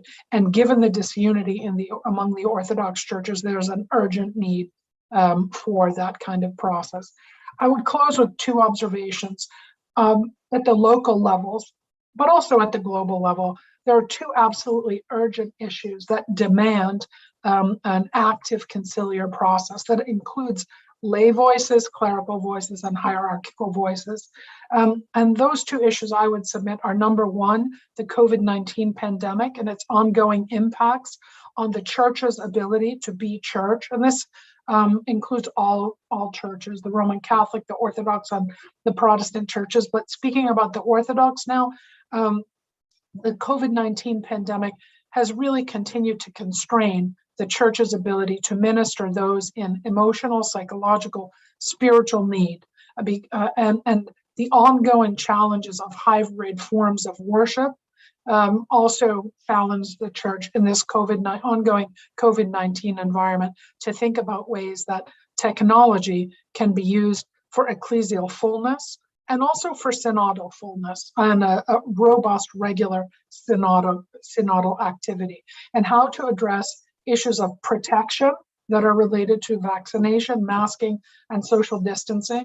I would say the continuing expression of religious fundamentalism that rejects vaccination at most and masking at least is scandalous and theologically unsound. And conciliar processes need to address this.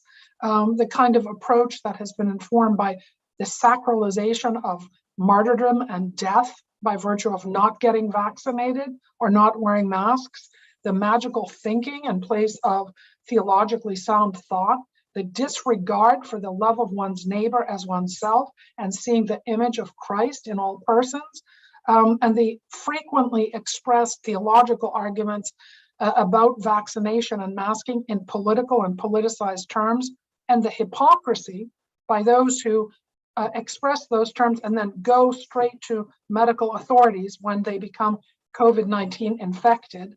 All of those are things that need to be addressed in a candid, conciliar, mature, and loving conciliar space, because this affects the church as a whole and humanity as a whole. So this is one of the reasons why councils and synods at the global and local level are urgent. And the second urgent issue is climate change, climate disruption, climate destruction. The synods and councils at the local and global level can help to recenter the concept and responsibility of environmental stewardship or stewardship over the entire created order.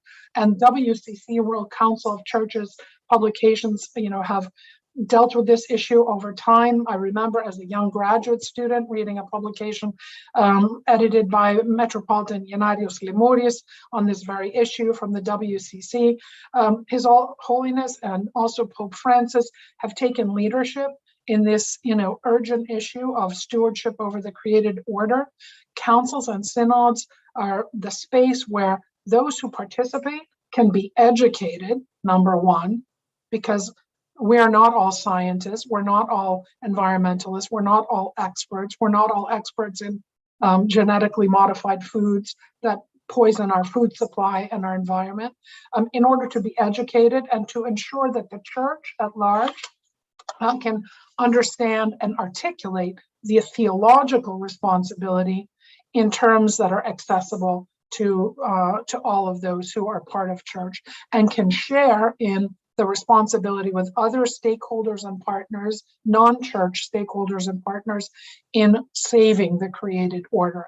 This is not hyperbole. The data is clear, and we're talking now about issues of existential urgency. So I'll stop here, but I think moving from the macro level of Orthodox unity or disunity, and then going to specific issues, the COVID-19 pandemic and climate change, all of these, I think, emphasize the urgency of recapturing and sustaining the fullness of a conciliar process that can lead to unity within Orthodoxy, can lead to ecumenical dialogue and reconciliation, and that can lead to the health and salvation of all human beings and of the planet. So thank you for the opportunity to be here today.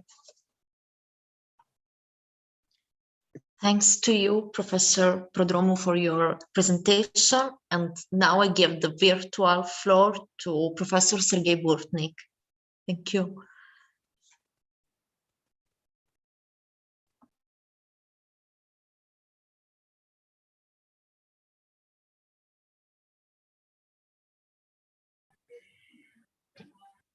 Can you hear me now?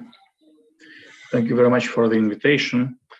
And I would like to say some words about the problems in Africa, and now it is connected to the Tomos for the Orthodox Church in Ukraine. And I suppose that in the second situation, our church, the Ukrainian Orthodox Church, was defending itself. So we are and were the largest church of Ukraine, and we have a lot of bishops and priests and so on, and that's why it was not really desirable for the unity of the church in Ukraine to make this Tomos in this way. But if we speak now about the situation in Africa, I think that it is also the situation when we can see that the Moscow Patriarchate is offensive, not defensive. And that's why I suppose that we can speak about difference between the attitude of our church, Ukrainian Orthodox Church, to both events. I think that we should be friendly to other local churches. We should cooperate with each other. And that's why we cannot be aggressive and without special kind of negotiations maybe between the bishops of local churches. And that's why I suppose that we can speak a lot about the history of Ukrainian church and so on, but I think that we should be in accordance to the canonic tradition of our local churches. And that's why we shouldn't say that if one side is aggressive, it is a possibility for the other side, I mean now the Moscow Patriarchate, to be aggressive as well. So that's why I think that negotiations and cooperation is necessary in both cases, in the case of Ukraine and also in the case of Africa. And I hope we as Christians can find the way for peaceful decision of these problems, of both of these problems. Thank you very much. Okay, thank you. Thank you, Father Professor Bortnyk, for your reflection. So I propose that we proceed with Father Ihor Shaban from the Greek Catholic Seminary of Kiev. Father Shaban, the floor is yours. Thank you. Thank you so much for such interesting discussions. You have different thoughts about synodality and today's situation in the Christian world. I want to start a short thoughts about synodality. That conception of synodality existed from its beginning in the Church of Kiev, since we get baptized from the Constantinople Church.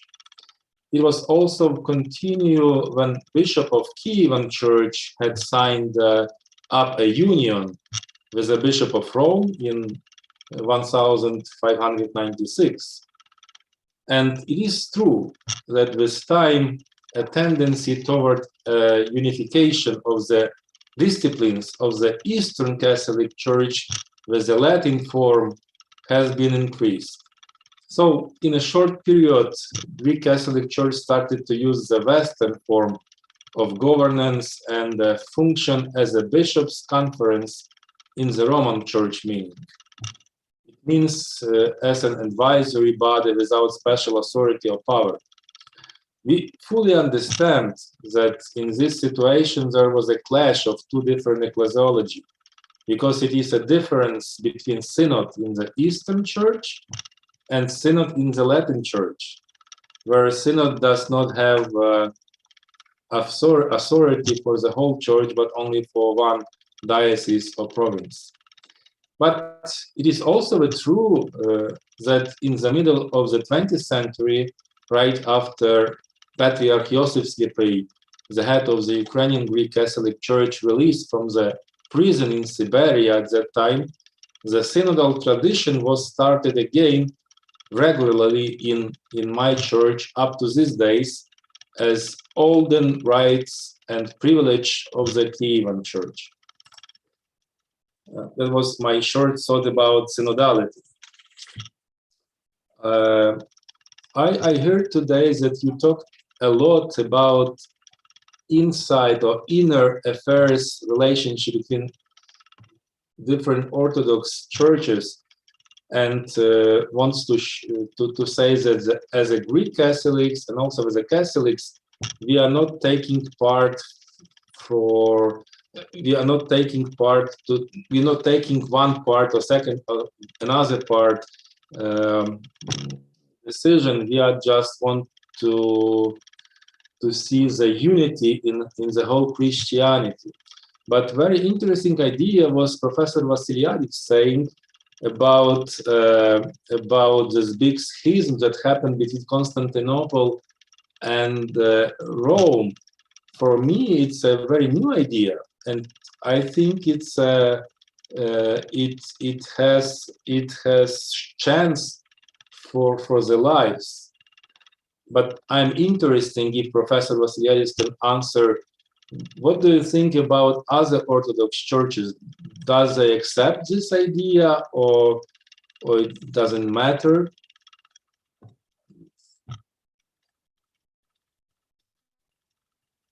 Yeah, we can.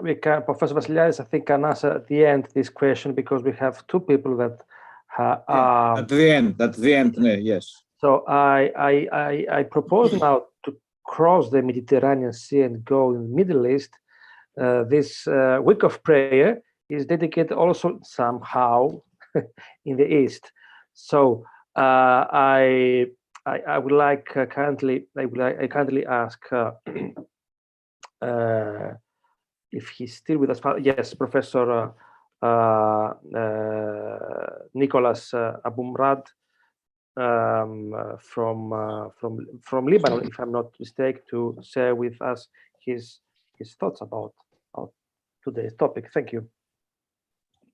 Good evening, and thank you all. I would like to thank the organizers as well as all the participants with their very illuminating insights and ideas about this very important topic in the life of the church. So when I say church, I'm actually concerned about not only the Orthodox Church to which I belong, but also the church in the whole world, the Catholic Church, Protestant and Catholics. And I think the question of synodality is a very important one, and it belongs to the essence of the raison d'etre of the Church. And I recall here a very important verse from Psalm 122, which says that, or mentions that, we are together walking towards the house of the Lord. And I see that this itinerary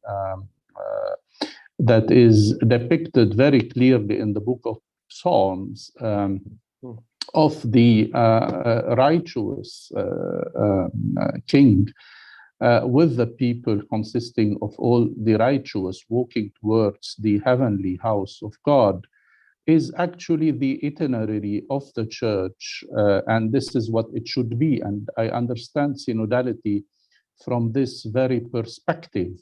Now, having said that, the application and implementation of this in the life of the Church and in today's challenges are actually very big, and they have to be addressed in a certain way.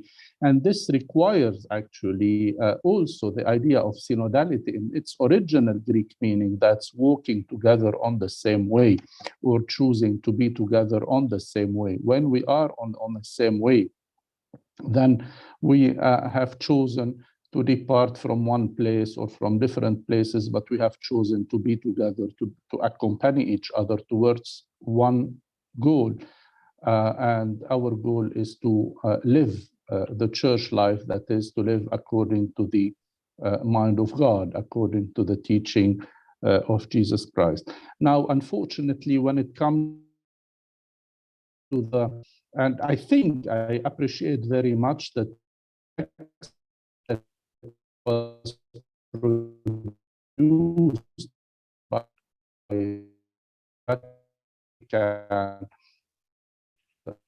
and through that decreasing insight. However, come to our Orthodox Church, this unity is endangered, and for reasons that are, for me as a professor of biblical studies, as someone who is actually interested very much in what the Bible says for the Church, that is anti-biblical.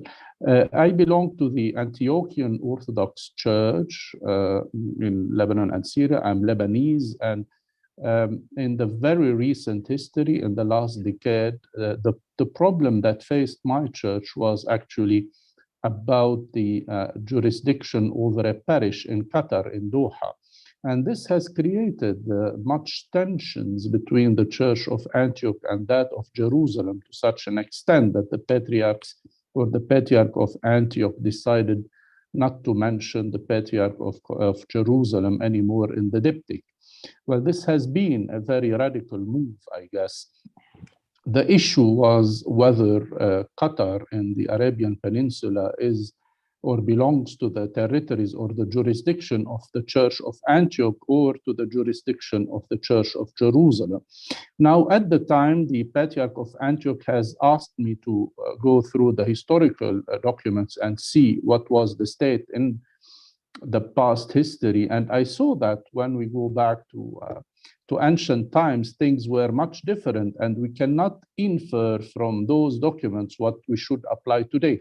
And I think this is something that is that can be applied also to the problem of the Church in Alexandria, with what happened recently and the decision of the Church of Russia to establish an exarchate in Africa.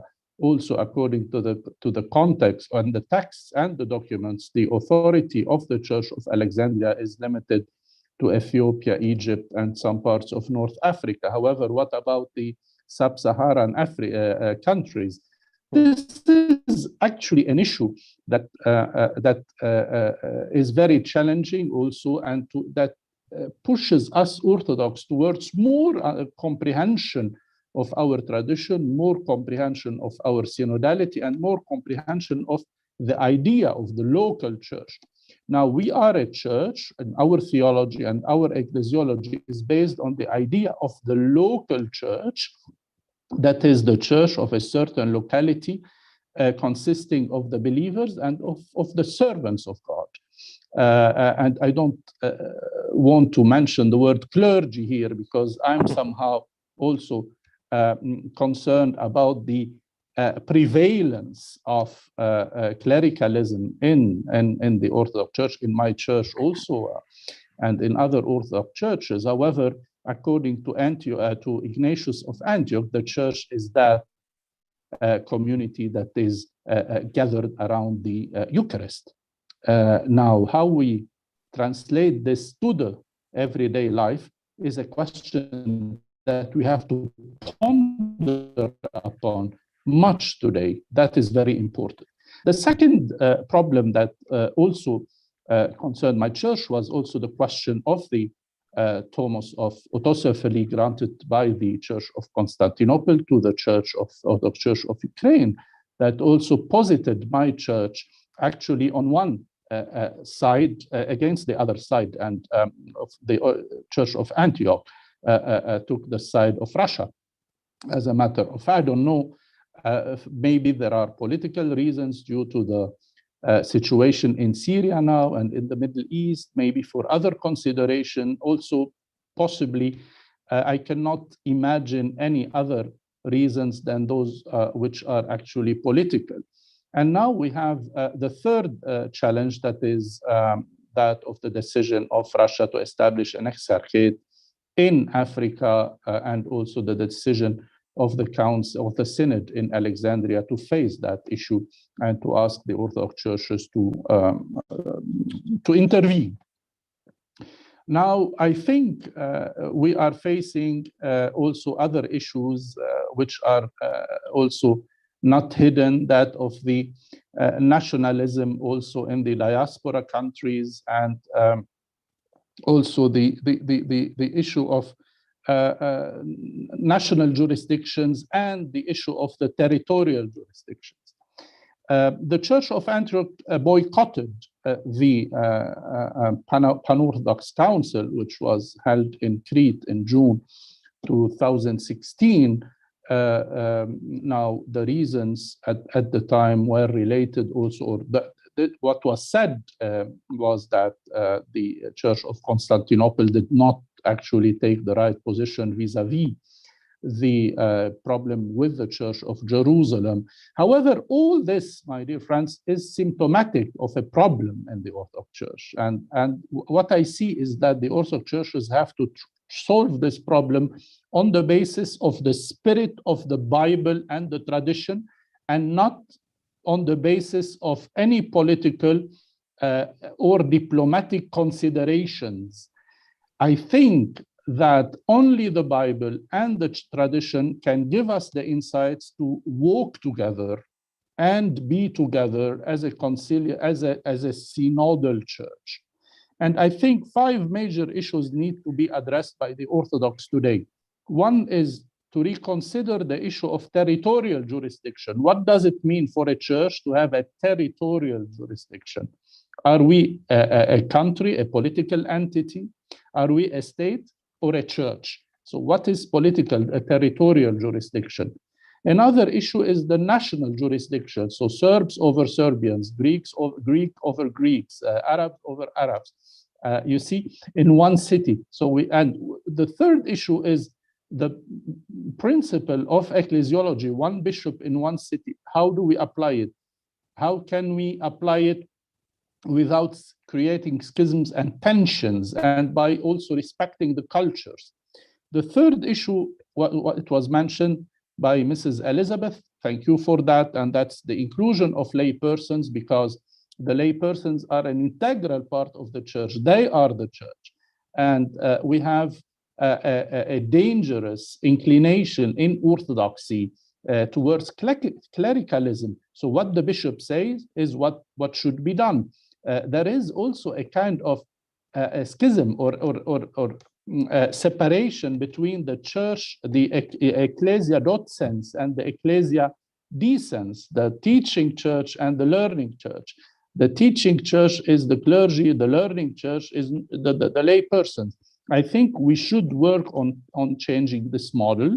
And also, The fifth issue is how to address the challenges faced by Christians today. The environmental issues was mentioned, that is one of the main topics, but we have also political problems, we have immigration, we have persecution, we have dislocation of people from their countries of origin, we have wars to face in the Middle East and in other parts of the world. So these are things that belong to the life of believers today, and it is of utmost importance for a church that is proud of its synodal system to really live its synodality by considering these matters. Thank you very much. Thanks to you, Professor Abou Mrad, for your presentation. And now I give the virtual floor to our last speaker, who is Archpriest Andriy Dudchenko. He holds a PhD in theology as priest of the Orthodox Church of Ukraine and lecturer at the Kiev Orthodox Theological Academy. Thank you. Thank you very much. Can you hear me? Yes. Yes. Okay, thank you. Thank you for interesting discussion. I'm very thankful for Professor Vassiliadis for inviting me to this webinar. I am a priest of Orthodox Church of Ukraine, it's right, but I used to be a priest of a Moscow Patriarchate in Ukraine for 20 years, just up to Council in Hagia Sophia in Kiev, where the Orthodox Church in Ukraine was established. So the discussion just showed that we have a lot of issues concerning synodality and Catholicity in Orthodox Church on different levels that are still unresolved. But I want to have now a brief reflection on the discussion, and especially of the situation in Ukraine, because I am in this church, and it's some issues are very painful for us up to today. And first, I would like to say that on ecumenical level, now what we have now, from my point of view, it's a kind of so-called semi-schism, not a complete schism, but a kind of semi-schism, because Moscow Patriarchate broke at communion with Ecumenical Patriarchate. But there are many churches, such as Romanian, Bulgarian, Serbian, and so on, that have communion both with the Ecumenical Patriarchate and the Russian Patriarchate, Moscow Patriarchate. So if, for example, we as Orthodox Church of Ukraine, on the liturgy which is celebrated by our Metropolitan Epiphanius, each primate of Orthodox churches is commemorated. So Metropolitan Epiphanius in diptychs recite names of all the leaders of local Orthodox churches in the world, including Moscow Patriarch Cyril. And for example, when liturgy is celebrated by Romanian Patriarch, for example, he commemorates both Ecumenical Patriarchate as the first, and then on his place the Patriarch of Moscow as well. So it's kind of semi-schism. We do not have communion with from the side of Moscow with us, but we have communion with some churches, with which other churches also have communion. So kind of semi-schism. And now I would like to address my fellow brother priest from Kenya, Father Ngige, and Father was saying about inculturation, some problems with inculturation, with what the church in Africa see. And I would like just to express the situation in Ukraine. For example, we used to be 20 years in Moscow Patriarchate in Ukraine, just like my friend, Professor Sergii Bortnyk, still is in Moscow Patriarchate in Ukraine. But what we faced until all those 20 years, Ukrainian, for example, Ukrainian language is it's just they say it's kind of allowed in church, but for this more than 20 years, no liturgical book, for example, in Ukraine was provided but by Church of Moscow Patriarchate. And especially recent years after late Metropolitan Vladimir Sabadan, who was head of our Ukrainian Orthodox Church of Moscow Patriarchate until 2014, after he died, and new Metropolitan Onufrios, he very clearly refused to grant permission for kind of Ukrainization of the services, for using Ukrainian language as a liturgical language in the church. It was clearly shown on the diocesan meeting just after his first half year of his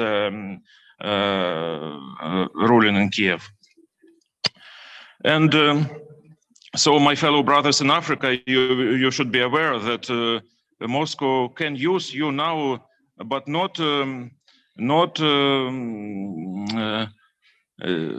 just paying attention to your problems, but using you as a weapon in their struggling, in their fighting with the ecumenical patriarchate. And it's a pity. So please be very careful with this. And now, in this situation, what just recent weeks and days we are seeing, it's also very difficult situation, especially in not in physical, but now on an information level, firstly, because there are more than 100,000 military troops just around Ukraine now. And just today, before the Vespers, I visited visit official site of Orthodox Church of Moscow Patriarchate in Ukraine, and some medias affiliated with this church structure in Ukraine. And there is no mention about the situation, no voice. Tomorrow in our church calendar, in liturgical calendar, is the memory of Metropolitan Philip of Moscow, who was during Tsar Ivan Grozny, who raised his voice for truth. And I only hope that now, in this situation, in our brothers Christians in Russia, there we can hear these voices that can not support the global politics and so on, but who will say the voice of truth and of very Christian reconciliation. Thank you for allowing me to participate, and probably that's my enough for today. Thank you. Thank you very much, Father Andriy. I think we can have some time for questions, discussions. We have a question from our YouTube channel, a question for Father Sonea. So they're asking Father Sonea, what is an issue that some of the speakers already touched upon this evening. What is the role of laity in the synodical life of the church? What should be the role of laity in the synodical life of the church? I think some already mentioned the problem, the challenge of lay participation. So what do you think about that? Because you mentioned the episcopocentric structure of synodality within Orthodoxy. Thank you. Yeah, thank you for the question. So I will try to be very brief. So in fact, the involvement in the decision of the lay people, this is the, I'll also say, the participation in the synodality of the church, of the lay people. And this is according to the status of different Autocephaly churches. I don't know, I know the status of my church. And now we have a new, let's say, new law of the church, which describe the decision process of even in the parishes. Last Sunday, and we have the election for the new council of the church and the new committee of the church. Now there are new developments, let's say, according to the new law of the church. I would say the new law of the church, but I refer to the status of the church. So in each parish, you have a council of the parish. Now, according to the new status, even the women are allowed to be part of the board of the parish. Till in the last statute, the word allowed only, it was said 12 male to be part of this board of parish. Now 12 believers, including the female.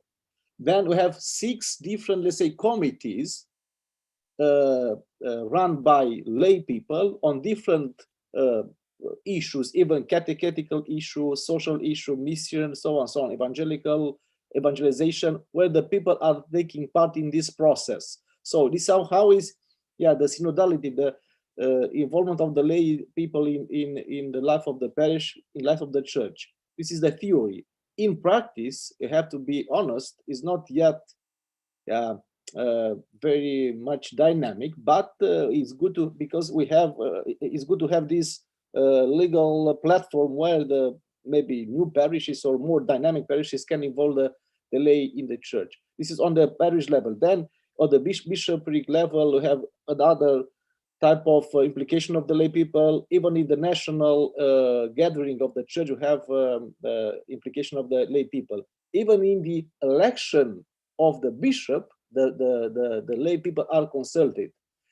In the first, in the previous status, they voted like the bishops, but now that was changed. So we lost something, but we won something with the new law of the church. But this is somehow, it just very briefly and very practical answer from my side. Thank you. So with your permission, I have a question for Professor Prodromou. Perhaps it is a question for theologians or canonists, but nevertheless, it is, since you mentioned the idea of third Rome and how this concept has been applied or is being used by some churches. So we often face the question as to how we should deal with the new geopolitical or political landscapes using canons, canonical legislation that goes back to the 4th or 5th or 6th century, so in a completely different context. So we, in the Orthodox tradition, we use the principle of adaptation of canons to political situations. So one of the arguments of some churches, some Orthodox churches, is that to the extent that geopolitical circumstances change, canons should adapt to these new situations. But there is, on the other hand, a canonical tradition that is ancient and reflects somehow other situations. So is any tension between reality and let's say the ideal of canonical tradition as kept today by Orthodoxy? Thank you, Professor. I would say a couple of things. First of all, where canons and adaptability are concerned, until now it appears that rather than adaptability and mature kind of transformation or adjustment to canons, that the way that the church has functioned has been in a very zero-sum way when it comes to the canons. It's all or nothing. Either there's complete acceptance and continuity and application of the canons as they have been handed down, or there will be a revolution. And I would submit that that's a deliberately constructed, at worst, or uninformed at least, approach to thinking about the questions of the adaptability and the expansion and growth of the canons.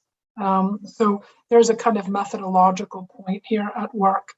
And that takes us to the second thing, which is the issue of the canons and the current or the evolving geopolitical situation.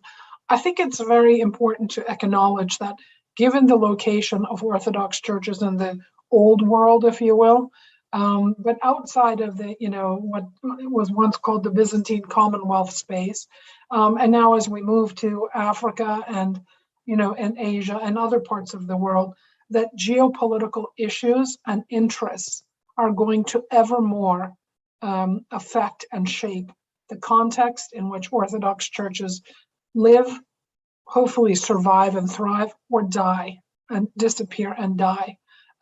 Whether we're talking about sub-Saharan Africa or the Horn of Africa, which is geopolitically important in terms of maritime choke points or access to rare earth minerals that are, at the heart of Chinese, Russia, US, and other competition, whether we're talking about what's happening in the Caucasus or the Ukraine or the Middle East, the fact of the matter is that geopolitics place Orthodox churches at the center of state competition. And so I think it's imperative from the synodal perspective at the local level, but also at the global level, that synods reflect and include expertise that can address these kinds of issues. I could not make a decision on canons because I'm not a canonist. I don't expect our hierarchs or our priests to make decisions about geopolitics because they don't know those issues. So either we move to a synodal model that is indeed, in my humble opinion, loyal to the understanding of how synods functioned, which means inclusion of the fullness of the church and all of the gifts that come with that and the expertise that come with that, or we will continue to see this zero-sum, either no change in the canons or revolution. And we're going to continue to see, and I would go to Professor Nicolas, we're going to see churches behaving like states, and a focus on territoriality that's really informed by the same kind of logic that states apply to territory. And I think 2010, when then Metropolitan Elpidophoros, now Archbishop, came to St. Vladimir Seminary for a lecture on the preparations for the Holy and Great Council. There's a publication with St. Vladimir's quarterly in which I gave a response to him, and then warned about the church behaving like a state, all churches like states. Those two models are incompatible. Churches live across state boundaries. They're transnational, to use the language of my discipline. And as soon as they adopt the model of politics and geopolitics, then they're fully in the geopolitical game with all the losses that go with that. And there really aren't any wins, because geopolitics is really about a kind of a zero-sum kind of political competition. And that is not what the church is about. And I don't think it's naive to say this. I think it's a different kind of mindset. It's a different methodological approach. And so, yes, canons are living as far as I understand. I mean, we didn't get canons handed to us. The canons are the product of the living church.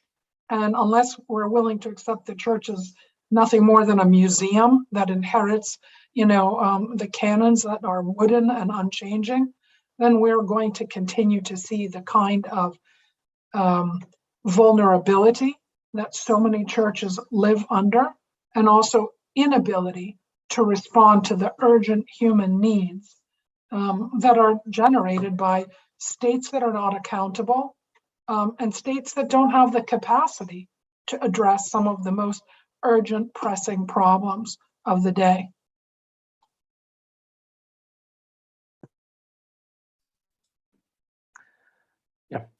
Professor Vassiliadis, there was a question for you addressed by Dr. Shaban.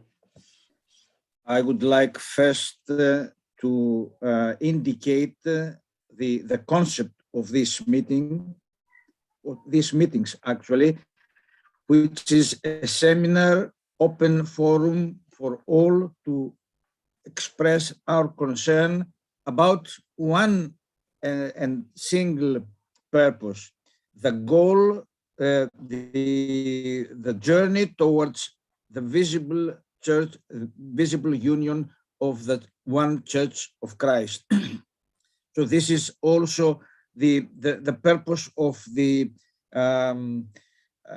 master program in Orthodox ecumenical theology beyond or outside the jurisdictions, the various jurisdictions, Greek, Russian, Bulgarian, coming together to see how the Orthodox theology can help our churches. Now, the question asked by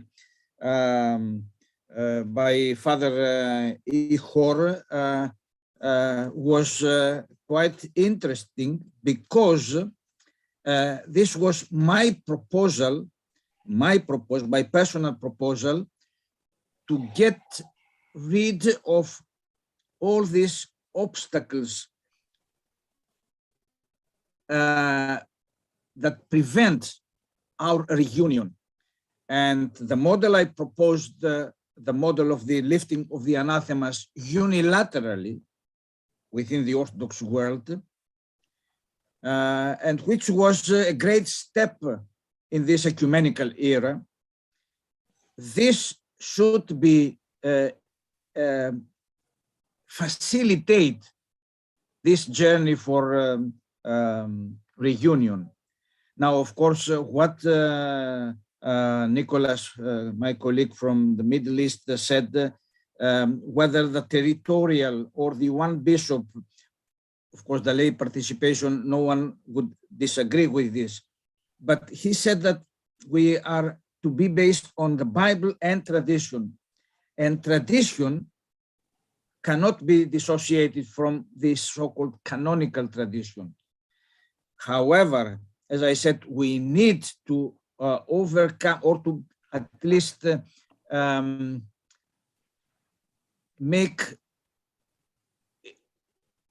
reinterpret the so-called tradition, and need the very difficult modern problems and concerns. So, concerning, however, and this is my not disagreement, but concern about the inculturation, I am in full agreement to take great consideration of what the actual cultural condition is in all areas. But this inculturation cannot become another ethnophiletic or culturalism which has destroyed the oneness of the church. This is one very important issue, and at least with regard to both languages, liturgical languages, all the other elements that needs to take into consideration the local concern. This should be always taken into account. But I am afraid that there is a risk also that this inculturation, and this has been discussed in the missiological field within the Catholic Church for a long time, this can lead to another, I would say, problems in destroying the oneness of the church. I don't know whether I have responded to all these concerns, but this is the priority I have given, both as a biblical scholar and as a, I would say, a faithful to my tradition, however, also to the oneness of the church, which has to be restored.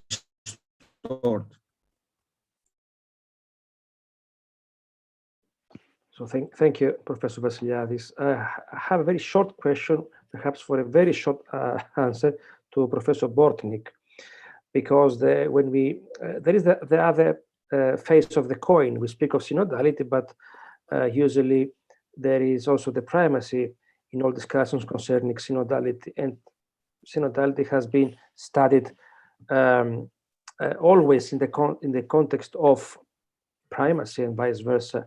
So what kind of primacy, Professor Bortnyk, would Orthodox would be willing to accept within Orthodoxy? I think that I realize it's a huge question, but yes. I think that the question of synodality is actual for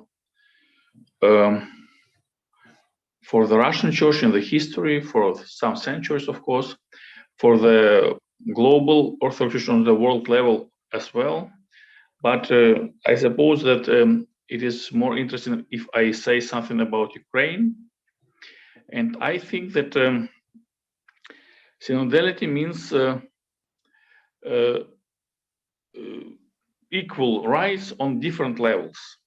We can speak about synodality among bishops, for example, synodality among priests in eparchy, but we can speak also about synodality as involvement of lay people into the decisions of the church. I think that on the one side, we can speak about the need of the church to hear the voices of the lay people. And this is, for example, the situation in Ukraine, that many people in the surveys say, yes, we are for the new Orthodox Church in Ukraine. But on the other side, we have a problem that lay people have not enough education in religious sphere. Mm-hmm. So I think that this freedom and right to be heard is connected also with the responsibility for the church. Are we ready to be responsible for our parish life, for our eparchy life, and so on? So this is the problem I see now in Ukraine. There are a lot of people that were baptized as Orthodox, but not really many people that feel themselves responsible for the church life. That's why this synodality is actual as a global and wonderful idea, but we have different problems on the level of reality. We realize and make this wonderful idea in the church life. Thank you. Yeah, if you have, yeah. Yes, please, Professor Prodom. Yeah, you raise your hand. Thank you very much. I want to come back to, Professor Vassiliadis' statement, and it kind of relates to also to Professor, I think he's gone now, in Romania, his presentation, that no one would disagree about lay participation in the church and lay participation at every level in councils. I don't think that the empirical evidence supports that this is a given. Participating in local parish councils where lay people are in many ways, delegated to be the managers of, the church, taking care of the heating system and raising money. That to me is not, an expression of the fullness of what we mean by, synodality or councils. And so even where we have, and I think it's probably in the US where we have the most active in that regard, lay participation in parish councils, it's not a kind of participation that draws on what we're now touching on, which is religious literacy. It's not informed by, either a purposeful or oftentimes deep understanding of why it is that lay people are involved. And so we default to this model. Okay, the priest runs the liturgical part of the church, and the lay people, keep the management going. That's not a sustainable or healthy model, and it's not a model that's loyal to the canons. And I think it's been replicated in other ways in other parts of the world, including the old world. So I would say that there's still a kind of fractiousness to the way we understand, inclusion. And the other thing too is going, and I'll be as brief as I can, this issue of, enculturation. Professor Vassiliadis' warning, I think, is very important, that enculturation matters. However, it can be a slippery slope to the kind of, fragmentation that comes from ethno-religious or ethno-cultural difference. And here we go back again to the model of councils. If we have a fuller model of councils that, is far more inclusive and representative, the council, at whatever level, becomes a space in which enculturation and diversity and pluralism within the church can be expressed in regular processes. And I think that that's something that is important for all the Orthodox and the Roman Catholic. And then just a cautionary tale, I think without addressing this issue of councils very effectively and synodality effectively, we can look to what's happening in the United States, where for both Orthodox churches and the Roman Catholic Church, the defining feature in this 21st century is attrition. The United States is a religiously plural environment, and people are leaving. I mean, the numbers are declining precisely over the kinds of questions that we're talking about. And the old world, again, for lack of a more elegant way to put it, is also more and more marked by religious diversity. And with that comes demands for, responding to human needs. And it also means competition. So the attrition that is the feature of the churches, Roman Catholic and Orthodox in America, is also the feature in the old world too, maybe for different reasons, but it will likely intensify. So without a revitalization of the fullness of the conciliar model, I think we have a lot of empirical evidence about what we can expect in the next 5 to 10 years, and it's concerning. It need not be that way, but that is all of our choice, whether that's the trend line or something different.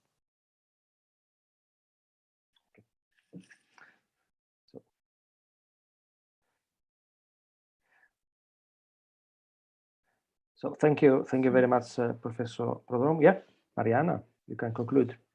Okay, so thank you very much. Thank you very much to all the speakers for their very interesting, rich, and important insights, reflections, and presentations. And thank you very much to all participants in this section.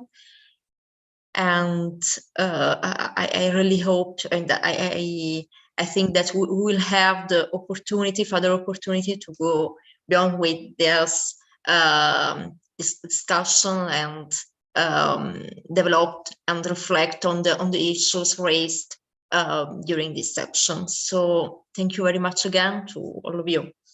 Thank you. It is the beginning of a process. Yeah. So thank you. Good morning, good afternoon, good night to all, and see you soon. Thank you very much for joining us, for being with us tonight. Thank you. Thank you. Great to all. Yeah.